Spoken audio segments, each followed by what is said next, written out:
창세기 10장 1절로 32절 말씀은 이제 방주에서 구원받은 홍수의 심판에서 구원받은 노아의 세 아들이 방주에서 나와서 그들의 계보가 어떻게 번성했는지, 어떻게 그들이 노아의 그 축복대로 9장에 말씀하신 그 노아의 예언대로 그들이 번성했는지에 대한 기록이 본문 10장의 말씀의 내용입니다.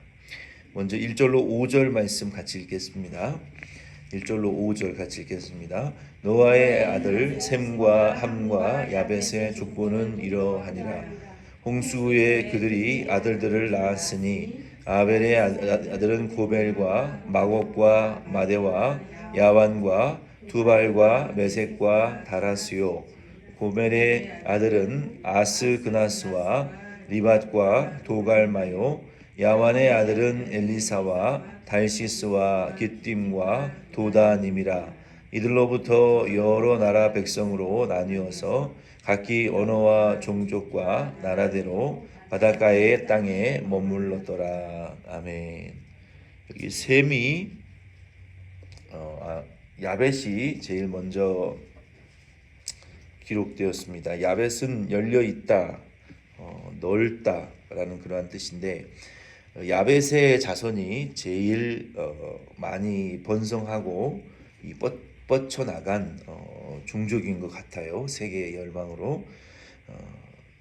이렇게 된 것은 노아의 의화를 통해서 예언된 그 하나님의 말씀대로 된 거예요. 그래서 세계 민족 중에 가장 많은 그 번성하고 또 종족을 퍼뜨린 민족이 야벳 족속이 아닌가 우리가 예측할 수 있습니다. 이것은 창세기 9장 27절에 말한 노아의 예언대로 된 거예요.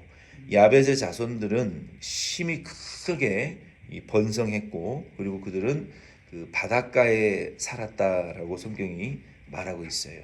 바닷가에 살았다는 것은 내륙에만 머무른 것이 아니라 대양을 넘어서까지도 종족이 대양을 건넜거나 또 대륙을 횡단했거나, 그러니까 그 땅 끝에서 내륙 쪽으로도 번성을 했고, 또 해안가 세계 바다를 넘어서 애들이 종족이 번성했다라고 볼 수가 있습니다. 그리고 야벳의 손자 때에 방언이 나뉘어졌고, 각 나라의 그 언어가 그 방언과 나라가 계속 번성해지는 그러한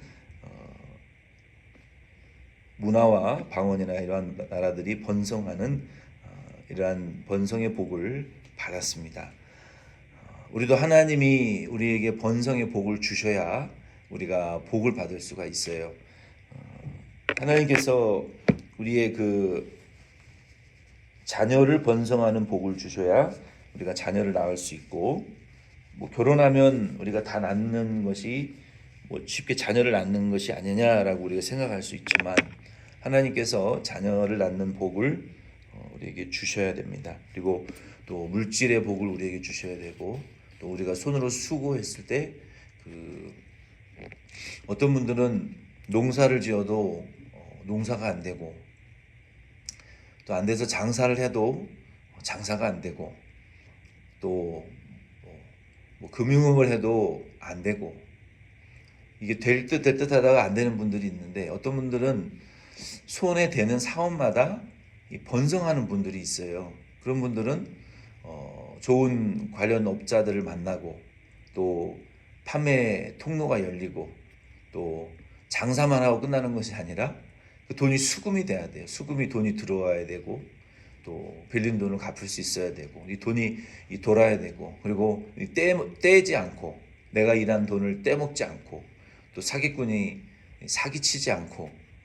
그래서 그 연예인들도 이제 안 믿던 분들이 예수 믿고 중생한 분들이 이렇게 간증하는 것을 들어보면 연예인들도 목돈을 벌지만 전부 사기를 맞는 거예요.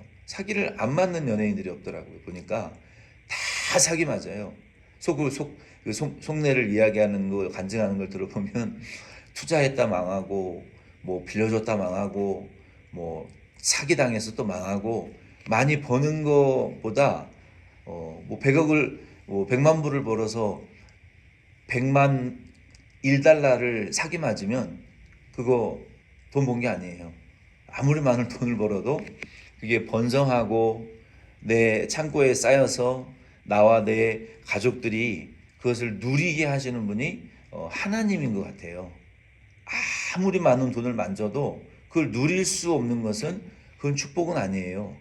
고생만 하고 내가 그걸 누리지 못한다. 나와 땀 흘리고 수고한 그 동료들이, 내 가족들이 수고한 것을 못 누리는 것은 그 전도서의 말씀에 보면 그건 하나님의 복이 아니에요. 그것은 하나님이 번성케 하는 복을 안 주신 거예요.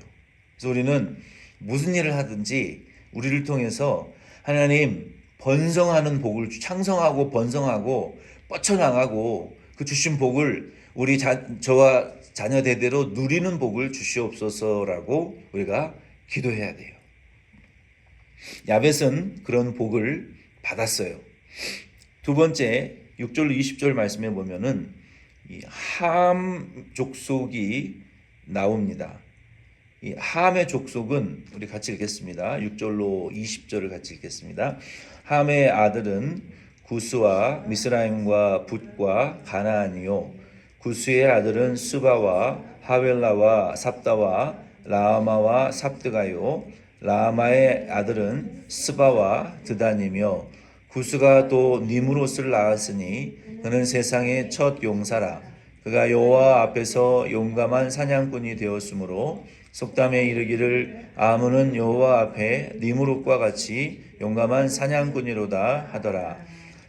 그의 나라는 시날 땅의 아렉과 아갓과 갈레에서 시작되었으며 그가 그 땅에서 아수르로 나아가 니느웨와 르호보딜과 갈라와 및 니느웨와 갈라 사이에 레센을 건설하였으니 이는 큰 성읍이라. 미스라임은 루딤과 아나밈과 르하빔과 납두힘과 비두르심과 가슬루힘과 갑도림을 낳았더라. 가슬루힘에게 블레셋이 나왔더라. 가나안은 장자 시돈과 헷을 낳고 또 여부스 족속과 아모리 족속과 기르가스 족속과 히위 족속과 알가 족속과 신 족속과 아르완 족속과 스말 족속과 하맛 족속을 낳았더니 이후로 가나안 자손의 족속이 흩어져 나아갔더라.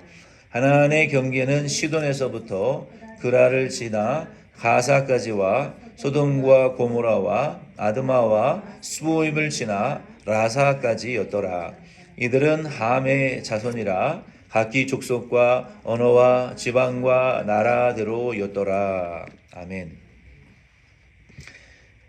여기 6절로 20절 말씀에 보면은 이 함의 계보에 대해서 이상하리만큼 자세하게 기록을 하고 있어요. 그리고 우리가 이 함의 계보를 들을 때 좀 뭔가 모르지만 그 성경에 하나님의 심판이 임했던, 그리고 이스라엘 백성을 굉장히 포로로 잡아가고 전쟁으로 공격하고 괴롭혔던 강대국의 이름들이 여기 지금 다 등장하고 있어요. 우리가 신명기 말씀을 신명기 말씀부터 여호수아 민수기까지 쭉 읽어보면 그때 여호수아와 갈렙과 이스라엘의 출애굽 2세 자녀들이 싸웠던 그 종족의 이름들이 여기 지금 다 등장하고 있어요. 이스라엘을 제일 핍박하고 이스라엘을 가장 괴롭게 하고 이스라엘을 가장 죄에 빠뜨렸던 요 민족의 이름들이 함의 자손에서 지금 다 태어나고 있어요. 이게 참 저주스러운 거예요. 함이 그 이름이 뜨겁다, 어두운 색깔을 가진 거무스레한 이런 의미가 있는데 이 함의 후손들 중에 8절 말씀에 보면은 니무롯이 나왔다라고 말씀하고 있어요. 이 니무롯은 위대한 사냥꾼이었어요. 그리고 영웅 호골이었어요. 이는 의미가, 니무롯이라는 의미는 뭐 외계인도 아니고 말도 안 되는 그런 신학자들이 해석하는 성경은 여러분 듣지 마세요. 이 니무롯이나 뭐 이런 사람들은 외계인이 아니에요. 그냥 함의 후손인데 위대한 사냥꾼이었어요. 근데 그 사냥꾼들의 이름이 이 모반하는 자들, 대적자들, 신약 성경에는 적그리스도라고 나와 있어요. 그러니까 하나님을 모반하고 대적하는 자들의 후손이 누구로부터 나왔냐? 함으로부터 나왔다는 거예요. 니무롯, 그런 의미를 가졌어요. 9절 말씀에 보면은 이 니무롯은 바벨탑을 쌓은 리더들이었어요. 왜? 사냥을 잘했기 때문에 힘도 셌고 또 사냥하는 전략도 강했고 또 이 사람들을 거느리는 그런 리더십이 있었는데 이들이 결국은 그러한 리더십과 달란트를 가지고 하나님을 대적하는 바벨탑을 쌓는 이런 일에 앞장섰던 모반자, 그러니까 악을 주동적으로 하는 사람들이 있어요. 우리가 교회 안에서도 세상에서도 악을 행하는 자들 중에 다 똑같지 않아요. 어떤 사람은 숨어서 악을 모의하고 그 악을 퍼뜨려서 사람들을 격동시켜서 사람들을 자극시켜서 안 된다, 이거 뒤집어 엎어야 된다, 이거 개혁해야 된다, 이렇게 사람들을 격동시키는 그러한 전략가들이 있어요. 그 사람들은 숨어서 전진 앞으로 하지만 자기들은 뒤로 빠지는 자들이 아주 비겁한 악한 자들이죠. 그리고 사람들을 이렇게 격동시키는 그런 이런 그 성향이 있는 사람들이 있어요. 그리고 어떤 사람들은 그것에 자극을 받아서 우리가 앞장서서 개혁해야 된다라고 행동하는 사람들이 있어요. 또 폭력을 행하는 사람들도 있고, 그런 악을 일으키고 자극시키고 선동하는 그런 리더들이었다는 거예요. 이 니무롯이 12절의 말씀에 보면은 대단한 도시를 세웠던 사람이에요. 도시를 세울 정도면 얼마나 큰 그 전략과 재물과 사람들을 끄는 능력이 있던 사람이었겠어요. 오늘날로 치면 어떤 정치적인 권력가적인 스타일인 사람들이죠. 그래서 그들이 이 세상에서 재물과 명예를 가지고 있었고 높은 지위에 올랐던 사람이에요. 이 함의 후손들은. 그리고 이 니무롯과 같은 사람들은 니느웨와 같은 성도 건축했어요. 니느웨는 어떤 성입니까? 그들의 죄악이 하늘에 닿아서, 하나님께 닿아서 요나 선지자를 통해서 멸망을 경고받았던, 그리고 한때 회개했지만 나중에는 또 죄를 짓고 완전히 멸망당해버린 하나님의 저주받은 도시 아닙니까? 그리고 그들의 후손 중에 11절에 보면은 아수르라는 민족이 나왔어요. 아수르. 여러분, 아수르로 의해서 하나님의 이스라엘 백성이 북이스라엘과 남유다로 갈라졌을 때 북이스라엘 민족이 아수르의 포로로 잡혀가가지고 그들이 완전히 멸망당한 그 시킨 족속이 아수르 족속이에요. 그리고 또 이스라엘에게 가장 큰 고통을 주었던 그 민족들의 이름이 여기 계속 등장하고 있어요. 그리고 함의 자손 중에서 가나안 족속, 헷 족속, 여부스 족속, 아모리 족속, 히위 족속 등이 쭉 나열되는데, 이들은 여호수아 3장 10절 말씀해 보면은 여호수아와 갈렙과 이스라엘 출애굽 자손들이 가나안 땅을 정복하려고 정탐했을 때 그 가나안 땅에 함의 후손들이 정착해서 살았던 족속들이 여기 지금 다 등장하고 있어요. 그들이 가나안 땅의 원주민들이 되었다는 거예요. 그리고 그들이 얼마나 이스라엘 민족을 핍박했습니까? 가나안 땅을 정복할 때 대적하고 다 멸망당하기는 했지만, 그리고 여기에 보면은 소돔과 고모라 땅의 원주민들이 함의 후손들이었어요. 19절 말씀에 보면 그 소돔과 고모라 땅은 사고 팔고 먹고 마시고 음란 방탕하는 물질 만능주의, 간음, 육체 정욕의 만능주의, 먹는 음식의 만능주의가 되어 있던 완전한 타락의 아주 정점을 찍었던 도시였어요. 그 땅은 하나님이 도저히 내버려 두실 수가 없는 죄악이 온 지구상의 죄를 퍼뜨리는 죄의 그 원흉이 되었기 때문에 그 땅을 하늘에서 유황의 비가 내려가지고 유황비가 불비가 내려가지고 그 땅이 근본이 깊숙이 파였다. 그래서 그 깊숙이 파인 땅이 홍해가 되었다라는 그러한 그 구전이 있어요. 그래서 그 땅에 지금도 사람이 들어가면 너무너무 짜기 때문에 사람이 그냥 보조장비 없이 둥둥둥 뜨는 아주 땅속 깊이 유황의 불로 심판을 받았던 그 소돔과 고모라의 족속이 함의 후손에서 나왔다는 거예요. 오늘날 이와 같은 이 성경적인 근거를 보면 우리가 인종차별주의적인 시각을 가질 필요는 없지만 하나님의 이 예언대로 저주를 받은 하나님의 구원의 운동에 하나님의 선지자요 하나님의 언약의 약속을 받은 그 주의 종인 노아 그리고 하나님의 주의 종을 통해서 약속하신 그 말씀을 무시받게 만들고 주의 종을 통해서 전파되어지는 그 하나님의 약속이 무시되어지고 하나님이 하시는 그 구원의 운동의 역사가 방해되어지는 일을 주도적으로 했던 그 함이 결국은 하나님의 이 구원 운동에 이거는 이 성령을 회방하는 죄일 수도 있고 하나님이 영혼을 구원하고자 하는 그 일에 정면으로 도전하는 이러한 행위를 한 사람은 성경에 보면 하나님 반드시 심판하신다고 말씀하셨어요. 그 말씀대로 함은 오늘날도 마찬가지예요. 하나님의 교회를 통해서 하시는 그 구원의 운동을 방해하는 일이 하나님 가장 싫어하시는 일이에요. 하나님께서 구원 운동을 하시고자 하나님이 붙들고 하나님의 구원 운동을 하시고자 하는 그 사람을 방해하고 그 사람을 통해서 역사하시는 하나님의 역사를 회방하고 방해하는 일은 오늘날도 이 함과 같은 하나님의 무서운 책망을 받을 수밖에 없는 일이에요. 그 대상에 있어서는 목사도 해당되고 성도도 해당되는 거예요. 그 어느 누구라도 하나님이 하시고자 하시는 일에 대해서 대적하거나 방해하거나 그 일을 무너뜨리려고 하는 사람은요 반드시 하나님 심판하신다고 말씀하셨어요. 그래서 우리는 주님이 하시는 일에 어떻게든 돕는 자가 돼야지 일어나서 대적하고 방해하는 자가 돼서는 절대로 안 되는 거예요. 하나님 제일 싫어하시는 일이에요. 오순절 성령이 임했어요. 신약교회에. 예루살렘 교회에 이제 예수님이 약속하신 대로 오순절 성령이 임해서 그 성령의 역사가 불꽃이 팍 퍼져나가려고 하는 순간 예루살렘 교회 안에 어떤 일이 일어났습니까? 아나니아와 삽비라라는 사람이 두 부부가 일어나가지고 야 우리가 이 능력을 얻으면 돈을 많이 벌 수 있겠다.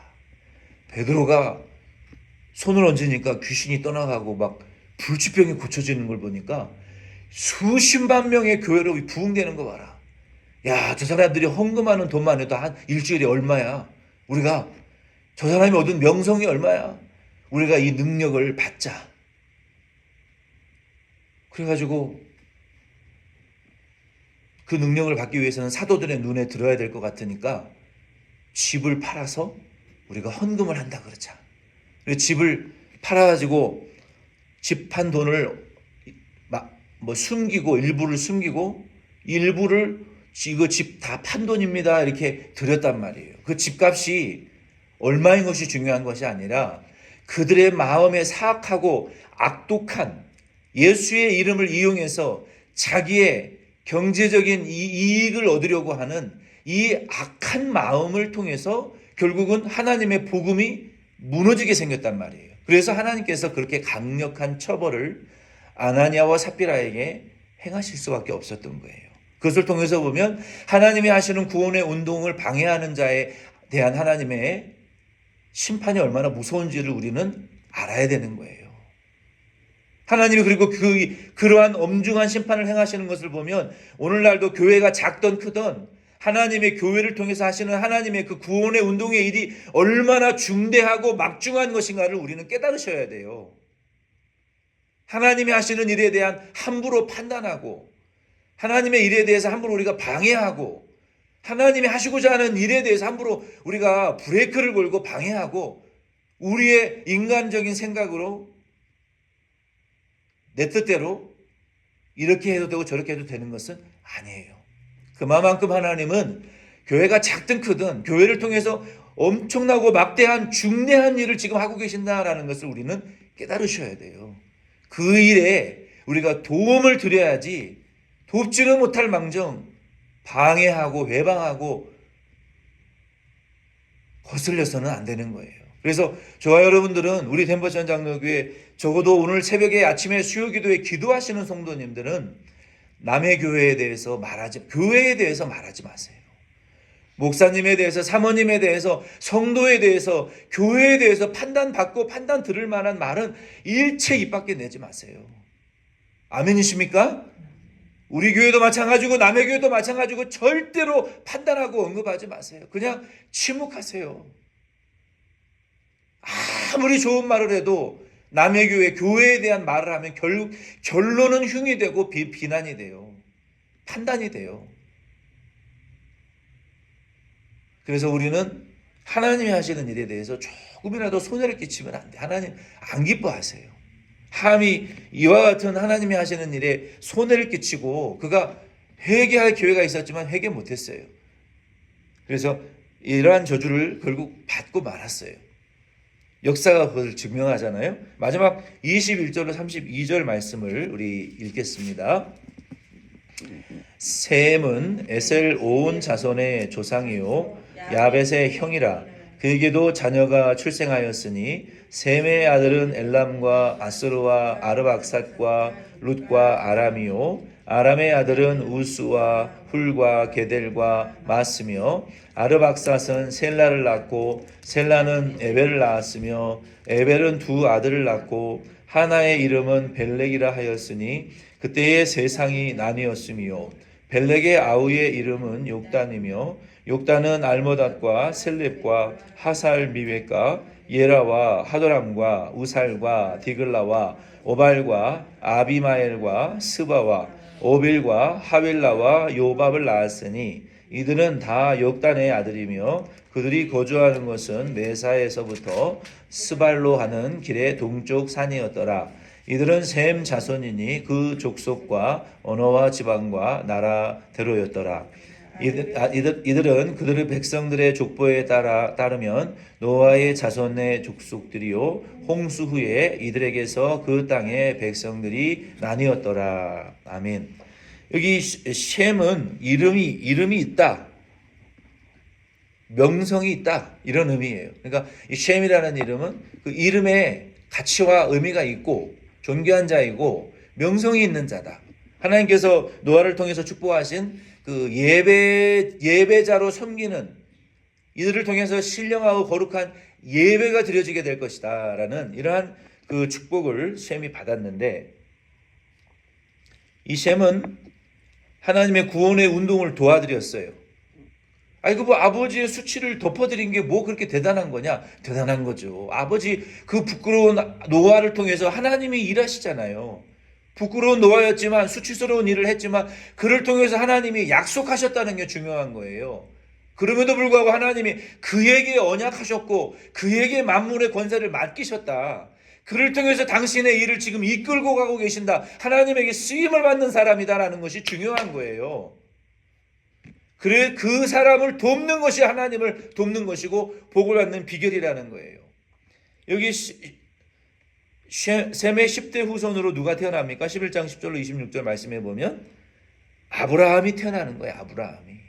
아브라함이 태어났고 아브라함을 통해서 그가 에이브라함으로 변화되고 이삭이 태어나고 이삭을 통해서 야곱이 태어나고 야곱을 통해서 이스라엘의 12족속이 태어나고 그 중에 유다지파가 태어나고 유다지파를 통해서 하나님의 통치의 홀이 임해서 결국은 예수 그리스도께서 그 야곱의 12아들 유다를 통해서 유다지파를 통해서 우리의 구주가 탄생하는 그 하나님의 구원의 역사의 드라마가 지금 펼쳐지는데 그 드라마의 주도적인 조상이 된 사람이 누구냐? 셈이라는 거예요. 하나님이 이런 축복을 그 셈의 가문에 주셨다라는 것은 정말 엄청난 축복을 받은 것이죠. 그래서 9장 26절에 이 노아가 성령의 감동을 통해서 나중 일은 모르지만 셈의 하나님을 찬송할지로다라고 노아가 축복했던 거예요. 그 셈의 후손들을 통해서 족속과 방언과 나라가 나뉘어져 가고 있었던 거예요. 그리고 창세기 11장 말씀에 보면은 바벨탑의 사건이 일어났는데 10장 야벳과 함과 셈의 후손들을 통해서 나라와 족속과 방언이 퍼져 나갔더라라고 계속 기록하신 이유가 뭡니까? 그때는 언어가 하나였고 종족이 하나였다라고 말했지만 아마도 자기들만의 언어들이 있었을 거예요. 나라와 방언들이 번성해 가고 있었어요. 그러나 서로 소통할 수 있었던 때였어요. 바벨탑 이전에는. 그러나 바벨탑 사건으로 하나님이 그들의 언어가 소통될 수 없는 상태로 혼잡하게 만들어 버리신 거죠. 그러나 이 셈과 함과 야벳의 족속들을 통해서 이 언어와 나라와 문화와 이 나라들이 방언들이 지금 퍼져 나가고 그러나 서로 소통할 수 있는 그런 이 상태였던 거예요. 그리고 하나님의 예언대로 저주받을 자는 저주받았고 축복받을 자는 축복을 받았어요. 그래서 그 하나님의 약속대로 약속이 이루어진 것을 확신할 수 있습니다. 주기도문으로 오늘 예배 마치겠습니다.